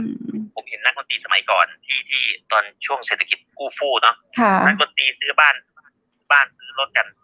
มีความสุขใช้ของฟุ่มเฟือยกันเยอะแยะมากมาย ค่ะ วันนี้มันถูกย้อนกลับมาให้เรามาตั้งต้นเริ่มใหม่เราก็ต้องเริ่มใหม่นะฮะถามว่าเราจะต้องท้อไหมลมหายใจมันก็ต้องสู้ต่อไปอะครับ ค่ะ มันก็ต้องสู้จนแบบว่าเราหมดลมหายใจอ่ะ ค่ะ สมมุติว่าวันนี้มันเป็นนักดนตรีทุกคนเนี่ยเราอาจจะต้องมาเริ่มเรียนรู้กับชีวิตมั้ง ค่ะ เห็นหลายคนประกาศขายบ้านเนาะดารานักร้อง คุณอายังอยู่ไหมคะ สิ่งที่ผม ค่ะ ได้ยินครับผมได้อยู่ครับ จ้ะ พี่แต่วันนี้สิ่งที่ผมทำก็คือผมศึกษาข้อมูลใหม่ๆเพิ่มเติมทาง ค่ะ เพลงผมก็ทำมากขึ้นความรู้ทาง YouTube ทางออนไลน์ผมก็ศึกษามากขึ้นทางโปรดักต์ทางเกษตรกรรมอะไรเงี้ยผมก็ศึกษาเตรียมตัวไว้มากขึ้น แต่ว่าก็พยายามจะบาลานซ์ชีวิตให้ได้ก็คือ ต้องขอบคุณว่าวันนี้เราตื่นมามีลมหายใจอันดับแรกก่อนมีข้าวกินมีบ้านอยู่มีที่อยู่อาศัยผมว่าเบื้องต้นก่อนเท่านี้ก่อนไม่นานหรอกผมว่าปลายปีนี้วัคซีนมาเต็มหมดฉีดกันทุกคนหมดเขาก็เปิดประเทศเราก็เริ่มกลับมาใช้ชีวิตเริ่มต้นกันใหม่ ค่ะ ก็ต้องสู้ต่อไปครับต้องสู้ต่อครับผม ค่ะ คุณวุฒิมีอะไรเพิ่มเติมไหมคะ ก็โอเคครับ จริงๆแล้ว ค่ะ อยากคุยคุณอาเราว่า หวังว่าโอกาสหน้าจะได้คุยกันแบบเห็นหน้าเห็นตา เป็นเพลง ค่ะ ทิ้งไว้ฮะ ค่ะใช่แฟนคลับก็ เขา อยาก แฟน ได้ คลับ กำลังใจ แล้วแฟนคลับ จาก ถามว่า คุณอา คุณอาดูแลตัวเองไงบ้าง สำหรับคุณผู้ฟังทางบ้านแฟนเพลงทุกคนนะครับ ค่ะ ทุกคนเอาไม่เฉพาะแฟนเพลงของผมหรอกครับ ค่ะ ผมว่า ผมชื่ออาไทยทุลี ค่ะ ทำไมผมตั้งชื่อนี้เพราะผมชอบความเป็นคนไทย ผมอยาก ค่ะ บอกให้โลกรู้ว่าผมเป็นคนไทยผมเป็น ค่ะ คนไทยเป็นศิลปินไทย ค่ะ เพราะฉะนั้นในฐานะที่ผมเป็นคนไทยคนหนึ่งเนี่ย ผมอยากบอกแฟนเพลงทุกคนหรือว่าคนไทยทุกคนในวันนี้นะฮะอดทนกับมัน เจ้า เราโชคดีมากนะครับโรคระบาดเนี่ย ทุก100 ปีจะมีโรคระบาดใหญ่ในประวัติศาสตร์โลกมา1 ครั้ง อ๋อ เราโชคดีมาก เจ้าที่เราได้ โช เจอ คดีมาก ที่เราได้เจอ เจ้า เราจะได้รู้ไงครับว่า นี่ไงโลกใบนี้มันเป็นอย่างนี้ผม เจ้า เราได้ประสบการณ์ ทุกอย่างเลย ใช่ไหมฮะเราได้ประสบ ถือว่าเป็นกำไร พี่กุ๊กไก่ไม่เคย จ้ะ พี่กุ๊กไก่เคยเห็นเครื่องบินหยุดบินไหมครับตั้งแต่เกิดมา ก็เพิ่งเคยเห็นนี่แหละ ก็เพิ่งเคยเห็น มันเป็นกำไรชีวิตนะ เจ้า เราต่อไปเราจะสามารถเล่าให้ลูกให้หลานฟังได้ว่า เจ้า เฮ้ยครั้งหนึ่งในชีวิตเราได้เห็น เจ้า พี่กุ๊กไก่รู้ไหมฮะทุกวันนี้ผมทำรู้ไหมผมไปถ่ายวิดีโอต่างๆนานาของตัวเองเก็บไว้ในช่วงวิกฤตโควิดเนี่ยฮะ เจ้า แล้วผมก็ลง YouTube ผมทิ้งประวัติศาสตร์ของตัวเองไว้ใน YouTube วันนี้มันเป็นประวัติศาสตร์จริงๆ มันประวัติศาสตร์จริงๆพี่ไม่มีครั้งไหน100 ปีมีครั้งหนึ่งครับพี่จำไว้เลยครับ100 ปีจะมีโรคระบาดใหญ่1 ครั้งย้อนจะไปคราวที่แล้วก็เป็นไอฮิวาตากโรคหาแล้วย้อนไปก็อีกไข้สเปนเนี่ย เยอะแยะ อ่า เพราะวันนี้คนไทยทุกคนแฟนเพลงทุกคน ผมอยากให้ทุกคนหันมาดูแลตัวเอง เจ้า ใส่ใจสุขภาพตัวเองให้มากที่สุด เพราะว่าสุขภาพเป็นของล้ำค่าที่สุดมากกว่าเงินทองนะฮะมากกว่าเงินทอง กลับมาใส่ใจดูแลตัวเอง ดูแลพ่อแม่ตัวเอง เจ้า นะฮะดูแลคนที่คุณรักนะครับ เพราะว่าไวรัสโควิดเนี่ยมันไม่ใช่ว่าไม่ร้ายแรงมันก็ร้ายแรง เจ้า เพราะว่าเวลาเราเจ็บป่วยเนี่ยเราต้องไปอยู่โรงพยาบาลคนเดียว เวลาผมดูข่าวทุกวันเนี่ยผมรู้สึกว่า มันโดดเดี่ยวอะคนที่เจ็บป่วยแล้วโดดเดี่ยวบางคนเสียชีวิตแบบโดดเดี่ยวโดยไม่มีญาติไม่มีใครไปเยี่ยมเยียนอย่างเงี้ยมันโดดเดี่ยวนะ เจ้า แต่อยากให้ทุกคนน่ะ ป้องกันตัวเองให้มากที่สุด แล้วก็ดูแลตัวเองให้มากที่สุด น้องผมที่อยู่เมืองนอกติดทั้งครอบครัวเลยครับ อ๋อ เมื่อปีที่แล้ว ตอนนี้รักษา เขาก็กัก ดีขึ้น เขาไม่ได้รักษาเลยครับ เมืองนอกเขาก็ไม่ได้รักษาเขาให้กินพาราเซตามอลเขาก็กิน14 วัน15 วัน2 อาทิตย์3 อาทิตย์กว่าเขาก็หายทั้งครอบครัววันนี้เขามีภูมิ มันเหมือนกับว่า ถ้าเราไม่เป็นโรคภัยที่มีอยู่ในตัวมาก่อนเนี่ย มันก็จะทำลายเรามากไม่ได้เราจะสามารถร่างกายเราสามารถสู้ได้ เพราะฉะนั้นโควิดอันตรายแต่ไม่ได้น่ากลัวอย่างที่คิดถ้าร่างกายคุณดี เพราะนั้นเราต้องออกกำลังกาย อันดับที่ 1ต้องออกกำลังกาย วันนี้ที่ผ่านมาเนี่ย คนรวยคนมีตังค์เนาะก็จะกินนู่นกินนี่อร่อยจนพุงโพตัวเองสุดท้ายเป็นเบาหวานเป็นความดันเป็นหัวใจ วันนี้ต่อให้คุณรวยหรือวันนี้โควิด มันจำไม่เลยนะครับอันนี้ไอเดียผมนะความคิดผมนะครับโควิดทำให้คนมาใกล้เคียงกันละคนจนกับคนรวยใกล้ๆกันละนึกออกไหมฮะที่ผ่านมาเนี่ยช่องว่างของคนรวยกับคนจนมันเยอะขึ้นเยอะขึ้นจนใช่ไหมฮะวันนี้ไม่ว่ารวยหรือจนอ่ะโควิดติดได้หมดถูกต้องไหมครับใช่เจ้าเพราะฉะนั้นอยากฝากแฟนเพลงทุกคนนะฮะว่าหรือคนในทุกคนเนี่ยมีโอกาสไปฉีดวัคซีนก็ไปฉีดซะนะฮะเดี๋ยววัคซีนคงจะมาแล้วล่ะผมว่าคิดว่ามันจะมาแล้วล่ะเพราะว่าที่ผ่านมาเนี่ยผมก็ไม่รู้นะฮะผมเห็นคนนั้นเลือกอยากได้ฉีดยี่ห้อนี้อยากได้ฉีดยี่ห้อนี้อยากได้ฉีดยี่ห้อนี้คือผมมองว่าวัคซีนยี่ห้อไหนมันก็เหมือนกันนะครับเนาะนะฮะเห็นบอกว่าจะถามเรื่องวัคซีนใช่ไหม ฉีดได้ยังคะผมฉีดแล้วครับผมฉีดแอสตราครับค่ะเข็มแรกคือวัคซีนยี่ห้อไหนเข็มแรกครับคือวัคซีนยี่ห้อไหนเนี่ยมันก็มีประสิทธิภาพในการป้องกันได้ในระดับหนึ่งวัคซีนเนี่ยป้องกันการตายนะครับไม่ใช่ป้องกันการติดวันนี้คนฉีดที่เขมรนะฮะข่าวออกมาเด็กๆเพื่อนๆผมน้องๆผมรู้เป็นคนเขมรเนี่ยฉีดซิโนฟาร์มก็ติดได้ฉีดไฟเซอร์ก็ติดได้ติดมันป้องกันการตายฮะไม่ใช่ป้องกันการติดต่อให้เราฉีดกี่เข็มก็ป้องกันได้นึกออกไหมฮะมันติดอยู่แล้วฮะแต่เพียงแต่ว่ามันจะกลายเป็นเราไข้หวัดธรรมดานี่คือข้อดีของวัคซีนเพราะนั้นเราอย่าไปรังเกียจวัคซีนอะไรก็ได้ฉีดไปก่อนหลังจากนั้นเข็ม2ก็ต้องฉีดใหม่ใช่ไหมครับพอฉีดเข็ม2เสร็จปุ๊บก็ต้องไปฉีดเข็ม3อีกอยู่ดีครับ1 ปีก็จะต้องฉีดอันนี้คือวัคซีนนี่คือหลักการของวัคซีนนะฮะเหมือนเราไปฉีดวัคซีนไข้หวัดใหญ่ประจำปี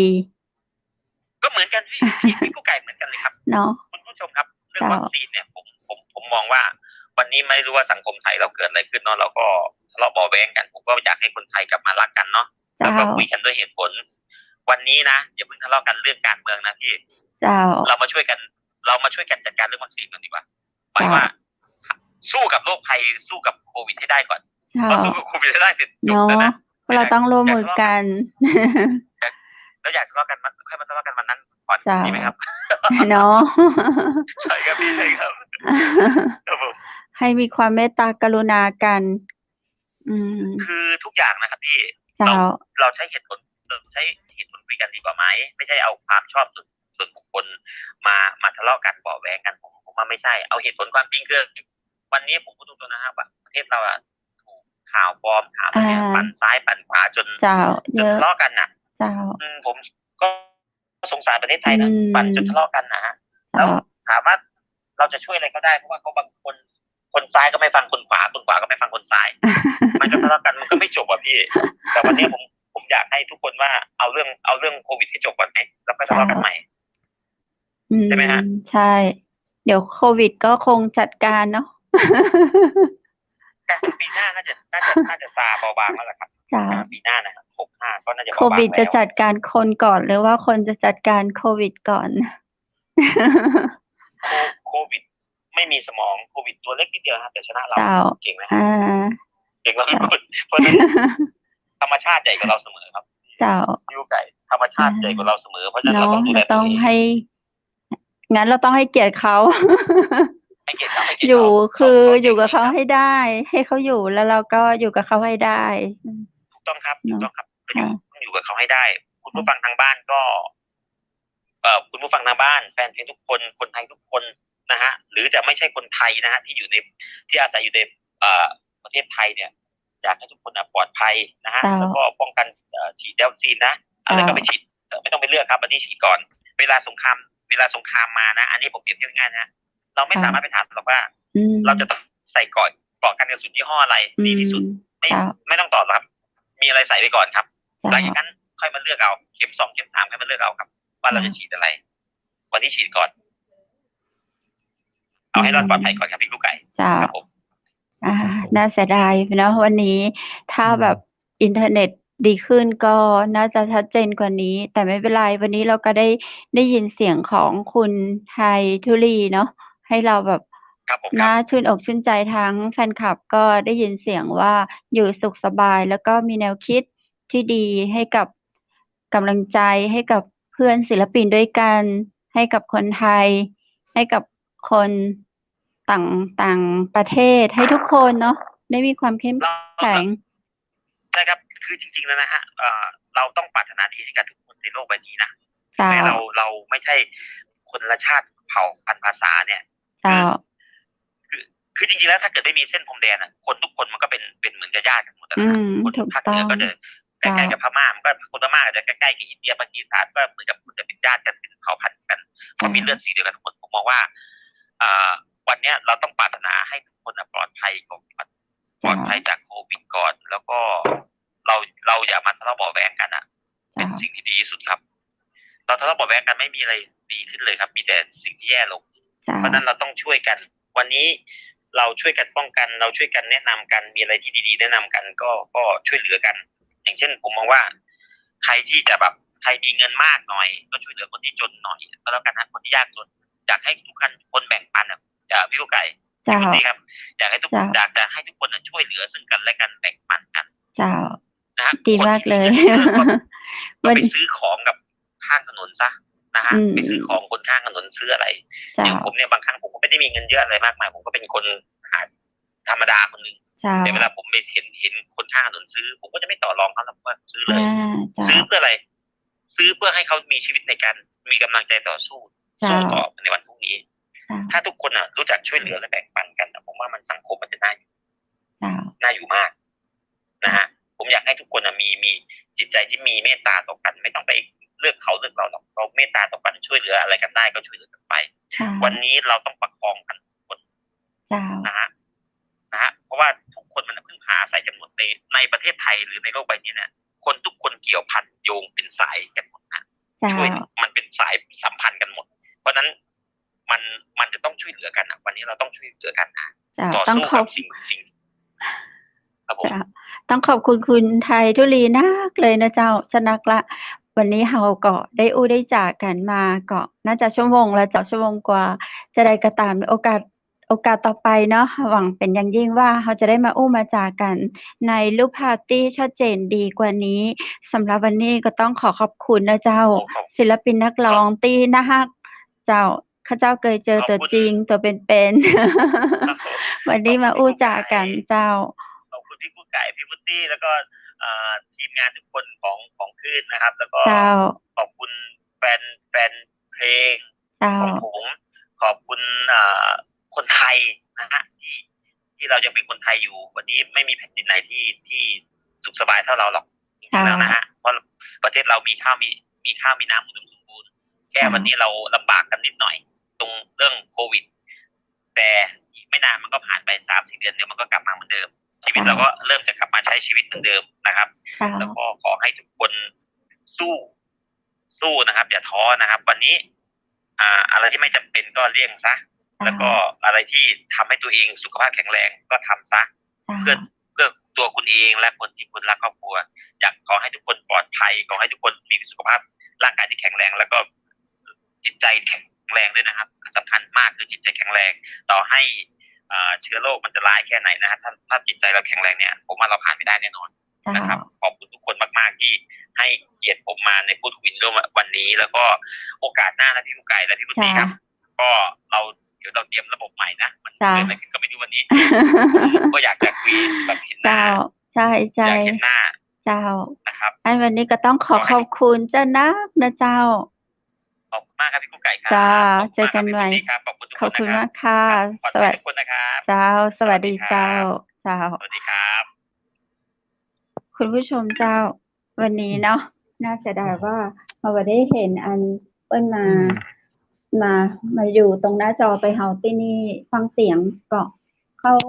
ชัดเจนดีกับคุณผู้เจ้าท่านผู้ชมจะสามารถฟังเสียงคนไทยทุลีได้ชัดเจนอยู่เนาะเจ้าเป็นคนที่คิดบวกมากๆด้วยใช่เป็นคนที่ความคิดดีมากเป็นศิลปินที่ผมคิดว่าเป็นศิลปินที่มีความคิดดีมากๆครับผมแล้วก็พอฟังปุ๊บเนี่ยผมแบบอยากให้ทุกคนเนี่ยเอาไปเป็นตัวอย่างเลยนะครับในยุคนี้เหมาะมากๆครับคือไม่ปล่อยเวลาให้ผ่านไปโดยเปล่าประโยชน์เลยคิดแล้วก็ทำในสิ่งที่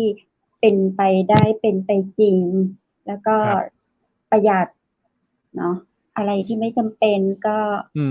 ไม่ต้องซื้อลกเต็มบ้านเลยเมื่อกี้เขาถามว่าเสื้อผ้าพี่กุ๊กไก่มีเยอะแค่ไหนโอ้ยนึกถึงคำบ่นแม่เลยแม่เคยพูดว่าเดี๋ยวก็บอกเขาเคยพูดว่าชาตินี้จะใส่หมดไหมที่มีอยู่เนี่ยบอกเขาว่าชุดที่ใส่ออกรายการทุกวันนี้เป็นของสปอนเซอร์บอกคุณแม่นะครับใช่ค่ะยังไม่ได้เราใส่ปุ๊บนี่ตั้งแต่ทำรายการมายังไม่เคยใส่ซ้ำเลยนะเห็นไหมครับเดี๋ยวปีใหม่เราจะมารวบรวมแฟชั่นของดีเจคัมเพชรกันว่าแฟชั่นมีคนชมมาใช่ไหมใช่ครับนี่มีท่านจากกสทช.ชมมานะว่าโอเคโดยภาพรวมรายการเราโอเคแต่ว่าขอทางพิธีกรชายค่ะแต่งกายให้แบบมันบาลานซ์กันนิดนึงแล้วเขาก็ฝากถามมาค่ะว่าแว่นตาที่พิธีกรชายสวมใส่เนี่ยเป็นแว่นสายตาหรือว่าแว่นแว่นอะไรอะแว่นแฟชั่นแว่นสายตาครับแล้วทำไมมีหมวกไม่หาที่อะไรนะของคนเหนือเขาจะเรียกว่าเส้นผมอะค่ะที่ผู้ชายเขาจะมีใส่มีใส่เดี๋ยววันหน้าส่งให้คุณวุฒิใส่มันจะมีคล้ายๆที่ค่ะเส้นผมใส่แล้วแบบใส่แล้วเหมือนเจ้าชายค่ะเดี๋ยวเราจะส่งให้ครับฝากเรียนท่านด้วยว่าขอเป็นเอกลักษณ์เฉพาะตัวแล้วกันนะครับผมในการที่จะแต่งตัวแบบนี้ครับคนเขาจะได้มีคนถามหลายคนเหมือนกันเขาจะได้จำเราได้ว่าเป็นแบบนี้ครับจริงๆอันนี้แว่นสายตาจริงๆผมอายุ50กว่าแล้วครับตอนนี้สายตายาวมากจริงครับแล้วสายตาผมมันไม่ใช่ยาวอย่างเดียวด้วยครับคุณเพชรสายตามันยาวไม่เท่ากันด้วยครับ อาจจะเกิดจากด้วยการที่ตอนสมัย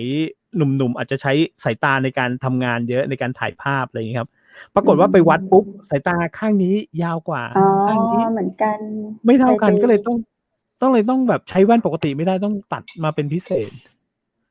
ก็น่าจะเป็นเหมือนคุณวุฒิคืออยากใส่แว่นตาเหมือนกันคือเป็นคนอยากใส่แว่นบางทีแบบอุ๊ยเราแบบรู้สึกตาไม่สวยวันนี้อะไรอย่างเงี้ยใช่ไหมหรือว่ามีอาการร้องไห้ตาบวมอยากใส่แว่นอะไรเงี้ยไปหาร้านแว่นตาค่ะเขาวัดให้แบบเขาบอกว่ามันตัดไม่ได้อ่ะเดี๋ยวมันใกล้เดี๋ยวมันไกลคือมันข้างนี้ชัดเจนข้างนี้ไม่ชัดข้างนี้ชัดข้างนี้ไม่ชัดจนวันนี้ก็เลยสายตายังไม่ได้แว่นตาเท่ๆกับเขาแนะนำว่าให้ไปวัดแล้วตัดดีกว่าครับอย่างตัวเนี้ยคือหลังๆเนี่ยเราจะมองคอมพิวเตอร์เยอะมากตัวนี้มันจะกรองแสงสีฟ้าของคอมพิวเตอร์ด้วยนะครับแต่มีของที่สเตดิโออะค่ะเขาเรียกว่าเป็นอะไรนะที่เวลาเราสวมใส่แล้วมันจะเป็นอย่างเงี้ยคุณวุฒิคือใส่แล้วไม่ใช่มองคือมองมันจะมองได้ทั้งใกล้ทั้งไกลอะไรอย่างเงี้ยแต่ทีนี้เวลาเราใส่เราจะรู้สึกเวียนหัวโอ้ใช่ น่าจะเป็นพ จะ วกโปร รู้ เกร สึ ส ก ซี เวีย ฟ นหัว อื ใช่ ม ๆ ๆ ใช่ค่ะ ใช่ อืม แล้ว นั่นโปรเกรส นี่ ซี เรา ฟ ก็อุตส่าห์แบบเลือกแบบChristian Dior เนาะ แบบมีเป็นทองเลยนะ อะไรอย่าง อื เงี้ย แล้วก็แบบเอาแบบ ม เท่ ๆ เอาแบบเป็น อื เป็นเหลี่ย ม ม เป็นเหลี่ยม เป็นเหลี่ยม เป็นเหลี่ยม อะไรอย่างเงี้ย อือยากใส่ ม มากเลย เนี่ยเคยเตรียมแบบจะใส่มาออกรายการ อะไรอย่างเงี้ย แต่คือ อื ใส่แล้วแบบมองอะไรไม่เห็นเลย แล้วก็เวอืียน ม อืปวดตา ม เวียนหัวค่ะ แพงก็ ค แพ รับ ง ซื้อมาเก็บ ไว้ แหม ถ้าเกิด ใครได้ติดตามคุณเพชรทางเฟซบุ๊กเนี่ย ก็จะเห็นว่าแว่นตาเนี่ยจะไม่ซ้ำกันเลย สักภาพหนึ่ง สัก ไม่ว่าจะเป็นที่ไหน นี่จะเป็น ผมติดตามอยู่นะครับ เดี๋ยวแว่นก็จะเป็นเหลี่ยมนี้ นี้ เป็นคนคือ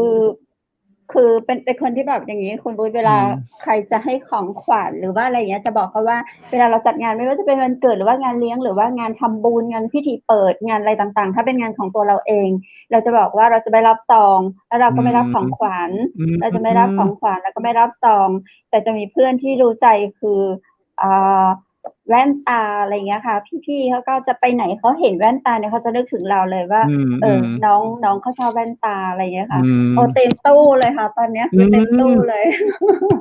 เนี่ย บอกลูก เห นมื้ อน บอกลูกน้องว่าเอาไปขายเลย 99 บาท นี่ครับ เหมือนอย่างที่คุณอาไทยธุลีพูดเมื่อกี้เลยครับผม ตอนเนี้ย ซื้อ สิ่ง มา ที่จะ แบบมันไม่ได้ป สิ่ ระ ง โย ที่ ชน์เยอะ ใช่ สิ่งที่จำเป็นที่สุดคือข้าว คืออาหาร คือการดูแลร่างกายเรา ค่ะ นะ ดูแลร่างกายเราให้ดีที่สุด ค่ะ นะครับ อะฮะ ค่ะ เนาะ ใช่ โอเค โปรยหัวหน่อยครับ พรุ่งนี้เป็นใครเอ่ย? เดี๋ยวเราจะได้ ได้ โปร ค่ ยหัว ะ ไว้ พรุ่งนี้เป็นใครเอ่ยครับผม? คุณเพช คุ ร ยคน พอท เดรีายว บไหม? คุย 2 คนคะ อ พรุ่งนี้น่าจะเป็น อืม เดี๋ยวนะ ใคร พรุ่ นะ ง เดี๋ นี้ ยวผ วั ม น พรุ่งนี้วันอังคาร พรุ่งนี้วันอังคารจะมีด็อกเตอร์เกี่ยวกับสมุนไพรมา อืกับพี่ออย ม ละพิวัน ละวีวรรณ ละพิวันค่ะ จากจังหวัดอุบลราชธานี ที่จะมาคุยเรื่องของสมุนไพร อื ดูแล ม ในช่วงโควิดค่ะ อืสมุน ม ไพร ๆ กระชาย ฟ้าทะลายโจร อืม มีเรื่องกัญ อืม กัญชาด้วยหรือเปล่า อันนี้ไม่แน่ใจ ต้องติด อื ตามในวั ม นพรุ่งนี้เนาะ ครับ งั้นถ้าเกิด ค่ะ ใครที่สนใจเรื่องสมุนไพรนะครับ ยังไงเนี่ยฝากข้อควติด าม ตา หรือคำถาม ม มาใน ไว้ เพ ก่ จ อน เชียง ไใดหม่มหานคร ้ เลย เดี๋ยวเราจะถา ค่ม ะ กระชายดำเป็นยังไง? เห็นมี อา ประเด็นกันอีกแล้ว อะไรยังไงครับ? เดี๋อยวา พรุ่งนี้เราจะมา ใช ถามคนที่่ รู้จริง ๆ เนาะ ค่ะ อะฮะ เนาะ ได้ ๆ คได้ ำตอบชัดเจนแน่นอนในวันพ อืรุ่ง ม นี้ เจ้า ครับ คุณ ได โม วันนี้ก็ โอเค ลากันพรุ่งนี้เนาะ ค ยั รั ง บ ไงก็ขอบคุณคุณผู้ชมเนาะที่ ขอบคุณคุณอาไทยธุลี ธุลี นะคะ ครับ หรือว่าคุณอัศดากร ภักดีนรงค์นะคะ ตัวอืแทน ม ศิลปิน นั อื กร้อ ม งเนาะ ที่มาพูดคุยกับเราในวันนี้ ในการแบ่งปันประสบการณ์ ความรู้ หรือว่าแม้แต่ความรู้สึก ที่มาเล่าสู่กันฟังเนี่ย ถ้าเราฟังแล้วเรารู้จักฟัง รู้จักคิดตาม สิ่งเหล่าเนี้ยเป็นสิ่งที่ดี เป็นบทเรียนที่ดีเนาะ ทั้งผู้พูดก็ได้บุญ ทั้งผู้ฟังก็ได้รับความรู้สาระที่ดี นำไปปฏิบัติก็ยิ่งดี ก็หวังเป็นอย่างยิ่งว่ารายการที่เราทำนี้จะเป็นประโยชน์ต่อผู้ชม ไม่มากก็น้อย ถ้าหากว่าตรงไหนผิดพลาดประการใด ก็ขออภัยมาณที่นี้ด้วย คุณผู้ชม ครับ ก็วิจารณ์เรามาเนาะ แนะนำเราจะได้แก้ไขในส่วนที่ ไม่ชอบหรือว่าไม่พอใจ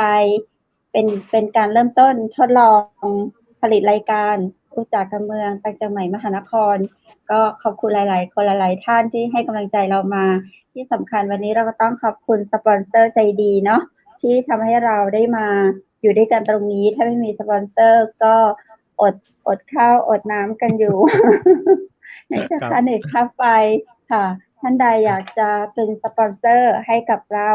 สนใจอยากจะมาร่วมรายการ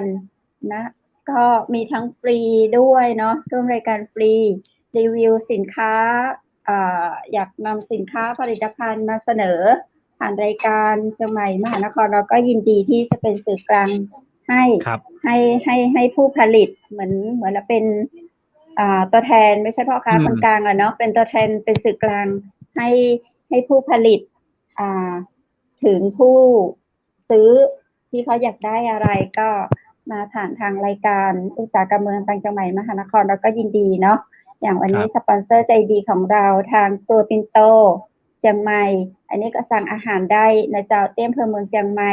สั่งได้ที่เบอร์โทรศัพท์0818843354ติดต่อได้นะเจ้าเปิ้นยินดีที่จะทำอาหารใส่ปิ่นโตไปส่งให้กู้บ้านเลยในเขตอำเภอเมืองจังหวัดเชียงใหม่นะเจ้าแล้วก็ขอบคุณโรงแรมแม่เสลียงเวียงงามเปิดบริการ24ชั่วโมงนะเจ้าโรงแรม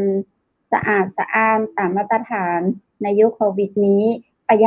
ยัดสวยนะเจ้าโทรถามสำรองจองห้องพักได้ที่0536214444เจ้าแล้ววันนี้ข้าเจ้าก็ขอขอบคุณชุดพิธีกรหญิงนะเจ้าใครพอว่างามน่าสนใจก็ติดต่อได้ที่ร้าน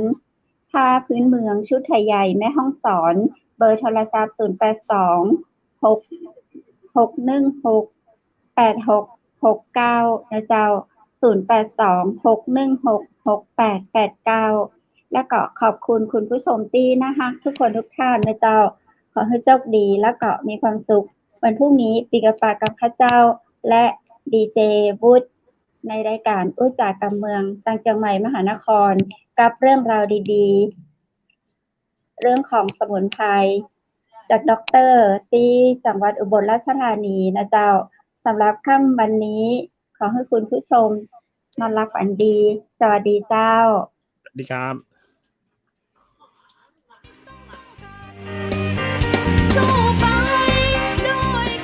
สถานีวิทยุเจียงใหม่มหานคร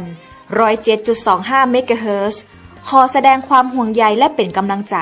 ให้ทุกท่านในช่วงการระบาดของโรคโควิด -19 ในครั้งนี้เพื่อลดความเสี่ยงควรสวมหน้ากากอนามัยทุกครั้งล้างมือเป็นประจำขอให้อยู่ที่บ้านให้นักที่สุดด้วยความปรารถนาดีจากหมู่เฮาเจ้าเจียงใหม่มหานครสนับสนุนโดยกาแฟโกแม็กคอฟฟี่และโรงแรมแม่เสรียงเวียงงามโทร 053-621-444 และ 081-595-2883 เราจะฝ่าฟันวิกฤตนี้ไปด้วย